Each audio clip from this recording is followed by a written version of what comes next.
Welcome everyone to the 193rd Celebrity Synastry chart reading, where we will be looking into Rosé and Lewis Hamilton. If you don't know me, hi, I'm Adeline and it is so nice to meet you. On this channel, I look at the dynamic between two celebrities using astrology. For those new and returning, I take notes on a Synastry chart looking at the personal planet signs aspects and of birth times available house overlays. I share these notes and add my extra insights and interpretations along the way. So if that sounds good to you, subscribe and click the bell to join us twice a week, and let's get right into this one. Starting off the sun, we have Rosé's sun in Aquarius and Lewis's sun in Capricorn. Rosé brings Lewis out of his shell and they tend to neglect each other. I have no idea on the relationship status or anything. From what I could find, they're just rumored to be together. It wouldn't be particularly shocking on both their ends if they would neglect each other. You have a musician and a athlete, so it would make sense. Rosé appreciates Lewis's reliability and they prioritize their careers. Rosé's sun overlaid in Lewis's third house. There's a comfortable atmosphere and Rosé thinks Lewis is brilliant. They enjoy talking about their days and Rosé thinks Lewis is predictable, which is probably where she appreciates his reliability. Lewis feels smarter around Rosé and Rosé sees Lewis as someone with good common sense. Lewis's sun overlaid in Rosé's 11th house. There's a friendly atmosphere and they accept their differences and flaws. They're non-judgmental of each other. Lewis sees Rosé as someone he can spend time with. Rosé's sun sextile with Lewis's Mercury. They have similar interests and it's an intellectual friendship. Yeah, so far it's a pretty friendly dynamic. There's not a whole lot of negative. It's just very positive, cordial, civil notes. They are able to work together and they like to talk to each other. They can resolve problems easily and they find it easy to share ideas. They're relaxed around each other and Rosé values Lewis's intelligence, which we kind of did see before how I think it was, Lewis feels smarter around Rosé. Rosé wants to improve Lewis. Rosé's sun square Lewis's Saturn. Lewis sacrifices his freedom and Rosé is too sensitive to criticism. They both will mature, which they're, I guess, more on Rosé's end because she's a few years younger than Lewis. So Lewis, he's not old.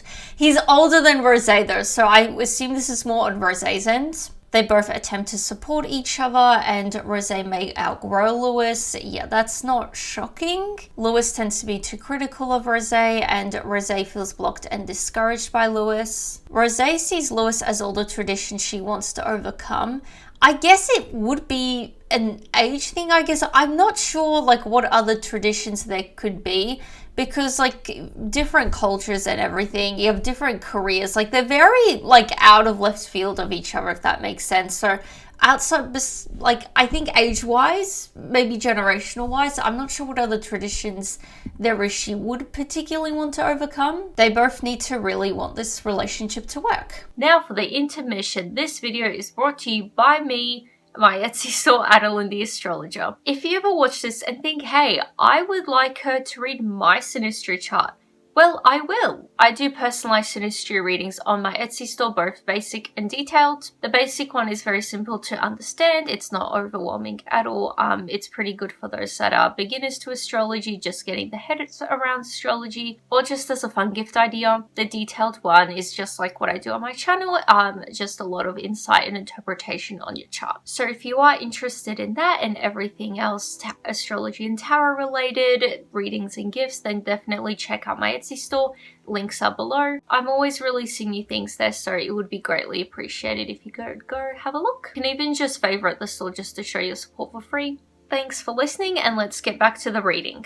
So now it's time for moon. We have Rosé's moon in Aries and Lewis's moon in Cancer. These are both cardinal signs. Lewis feels Rosé doesn't care and Rosé thinks of Lewis as manipulative. Rosé is irritated by Lewis's dependence, which we did say they tend to neglect each other. So I assume there is, and the prioritization of career. So there is a level of detachment here, which is probably why Rosé can be irritated by dependence. Rosé's independence makes Lewis anxious anxious and they need to make many changes for each other, which goes back to what we just saw, how they both need to really want this to work. Rosé's moon overlaid in Lewis's 4th house. It's love-hate and they have conflicting feelings. They both feel deeply bonded to each other and they are competitive like siblings. Rosé may feel like a parent to Lewis.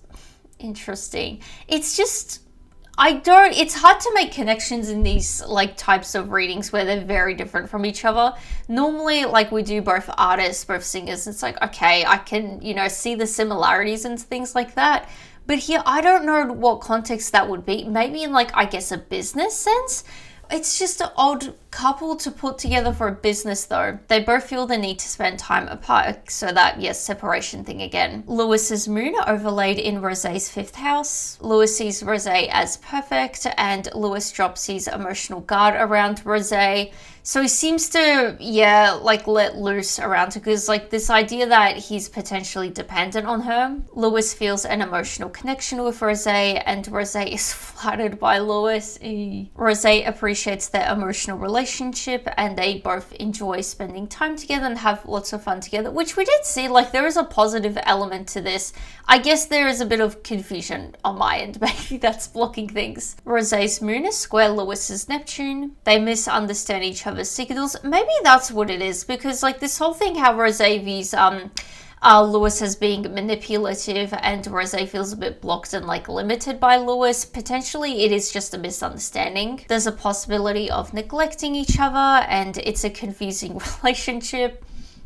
Agreed. Rosé is unsure of Lewis's intentions. Maybe that's why she thinks of him as manipulative. Like he's maybe doing some weird behaviors and she is not really sure of it. Is it manipulation? There's difficulty maintaining relationship, which it goes back, like this relationship just seems to be like hard work if they want to like keep at it. Like it seems like naturally like they have a good rapport.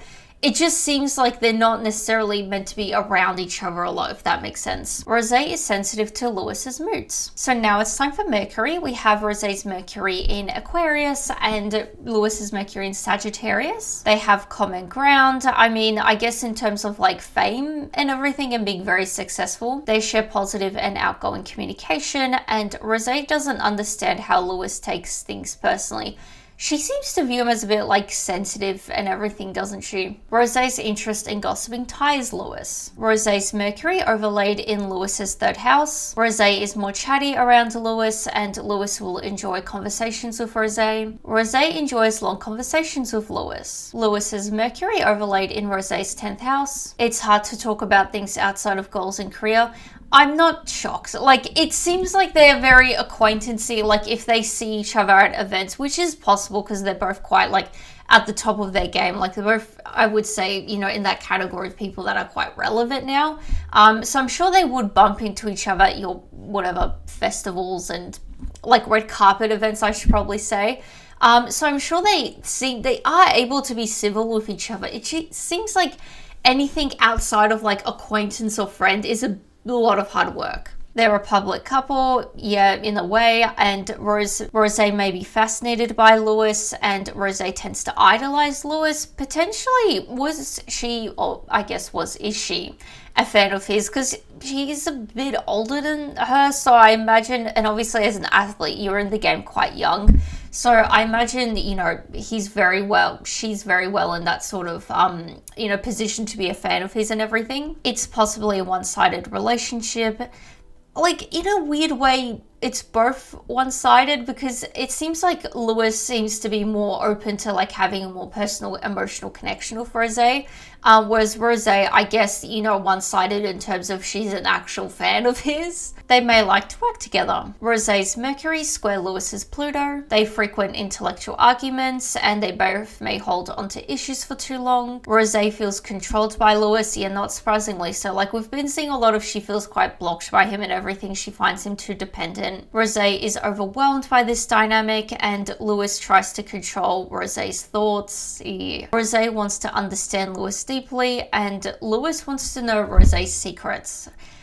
not the greatest, is it? So now it's time for Venus. We have Rosé's Venus in Aquarius and Lewis's Venus in Pisces. It's an unusual relationship. Yeah, what I've been kind of saying from the beginning, it's it's just an odd couple. Like, you know, I wouldn't expect these two to be together as such, like in any context really. They share humanitarian interests and Lewis feels unfulfilled. Yeah, like if he's someone that like wants more of a connection that Rosé wants, or even has like the capacity to provide, you know, it's not surprising he would feel unfulfilled by someone like Rosé. Rosé loves to pick Lewis's brain. Maybe that's her thing with wanting to understand Lewis deeply. It's more of like an intellectual thing more than anything else. Lewis goes along with Rosé's visions and Rosé sees Lewis as too sensitive. Not really surprising, we've been seeing it. Rosé helps Lewis creatively. See, I don't know where this could be. It has to be a personal life situation, unless it may be like the aesthetic of his like image or something like that. There's potential for a productive relationship. I wouldn't knock it. It's just not a very personal connection I'm seeing. Like, it seems like they're both quite civil with each other and everything. It just seems like when it comes to a bit more personal, like especially like Lewis wanting to, if he's someone that wants to spend a lot of time with someone, obviously not very compatible for Rosé. They see the best in each other. I'm sure they do. It's just getting a bit more personal is a bit of a challenge. Rosé's Venus overlaid in Lewis's third house. Rosé feels more comfortable around Lewis and Rosé makes Lewis happy. Rosé sees Lewis as easily approachable and they are good friends. There's easy and natural communication and they trust each other. Yeah, I think kind of like lining up with the idea. They seem to be like good with each other. It's not necessarily problematic on a surface level. Lewis's Venus overlaid in Rosé's first house. Lewis is attracted to Rosé and Rosé is flattered by Lewis. Rosé over time may not appreciate the shallow admiration and Lewis does not pay attention to the regular Rosé. I wonder if maybe that's why she thinks of him as being a bit more manipulative than not. Maybe he has weird habits like that make him come off as like quite superficial and, you know, focusing on her image more than anything else. Rosé's Venus square Lewis's Pluto. There's a fine line between love and hate. Yeah, I feel like there would be a fine line with these two in terms of like, you know, just normal civil acquaintances, fellows in the industry and like being genuine friends. They bring out each other's deepest insecurities and there's an intense fear of losing each other. I feel like it would be losing like each other's respect or something like that more than anything else. Or even just like to have like a friendly face in the industry and everything. Power struggles happen and they cannot be just friends after. Lewis has the higher power. In terms of like maturity and everything, definitely. And I guess obviously he's like present in like F1 and everything. I don't think Rosé would have the same influence. Lewis's Venus square Rosé's Pluto. So this is a repeated aspect, just inverted. So everything from before is further emphasized, but also Rosé has the higher power. I think she would have the higher power in terms of like control of this. Like, it's one of those things like the more sort of effort less effort you put into something, the more sort of control you have over it, like that idea. So now it's time for Mars. We have Rosé's Mars in Libra and Lewis's Mars in Pisces. The relationship lacks decisiveness and Rosé defends Lewis. So I guess maybe that's why they wouldn't want to lose each other. Like, it is just like a respectful sort of, I guess, colleague in the industry, you could say. Someone to sort of like help you through the whole fame side of things, because they would have that in common, even though they have different careers. Like, they both obviously have to be, you know, public facing figures, like on, you know, social media and having to do sort of like PR, you know, that public relations side of things. It's a passive relationship and Lewis is charmed by Rosé. Rosé's Mars overlaid in Lewis's 10th house. Rosé brings out Lewis's competitive side and there's a cold and detached chemistry. Not really surprisingly. So I feel like more detached and everything. It doesn't seem cold, like seems like warm, nice and everything. It's just more detached. Neither know what they want from the other. I mean, I think probably they do, especially Rosé, she seems to know. I guess it would be in terms of like, they wouldn't really label it, would they? They wouldn't be like, you know, we're friends as such, like, but you know, they have this maybe like good rapport that they're not necessarily acquaintances either. they're also not really colleagues. Like, it would be something you wouldn't be able to quite label, would you? Rosé wants to impress Lewis. Again, it's like a fan dynamic from her end. Rosé seems uninterested in Lewis to outsiders. Agreed. Like, from what we're seeing here, she doesn't seem to be particularly, like, especially in that sort of you know, more than friends way, like, she does not seem interested. It seems like she's a fan and she just wants, like, the sort of respect of him, but that's about it. Lewis tends to put his walls up with Rosé, and Lewis both craves and fears Rosé's stability. I mean, we did see they have conflicting feelings, so I guess that would be on Lewis's end. Like, you know, potentially he may sense that Rosé's a bit more detached, doesn't really want anything else besides, you know, their sort of like colleagueship, whatever they have.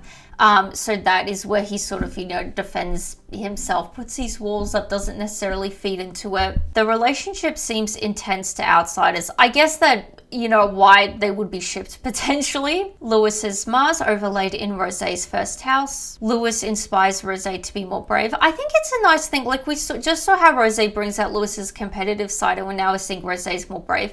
I think it is a nice thing that they're inspired by each other to take more like action, it seems like. Lewis encourages Rosé to be proud of who she is, and Lewis is blunt with Rosé. Rosé's Mars square Lewis's Neptune. Circumstances in meeting were never understood by one of the partners. We haven't seen anything meeting-wise, have we? So I have to kind of agree. They need honesty to make this work. Yeah, we keep seeing these things. There's a lot of work for this. Lewis's Mars square Rosé's Pluto. There are power struggles and external influences challenge them, which I'm not sure about challenging them, because, like, if they're not necessarily together, why does it matter? Maybe it does for them.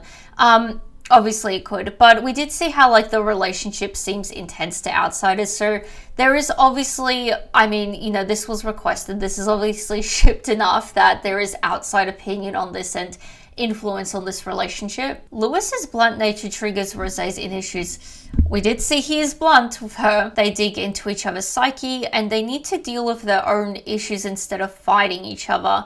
We haven't really seen anything like crazy, like communication-wise, besides they're comfortable.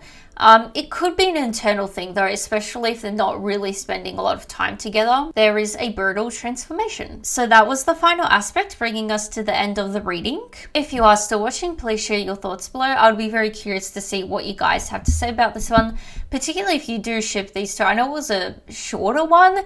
It is one of those where I'm not against it though. Like, I feel like from this reading, it seems to be just a civil acquaintanceship, friendship, whatever you like to call it, colleagueship. Yeah, it's not crazy, is it? But definitely, if you guys interpreted it any differently, let me know. And if you have made it this far, please consider subscribing for more. I post these readings twice a week. And besides that, give this video a like, and I will see you guys next time. Bye!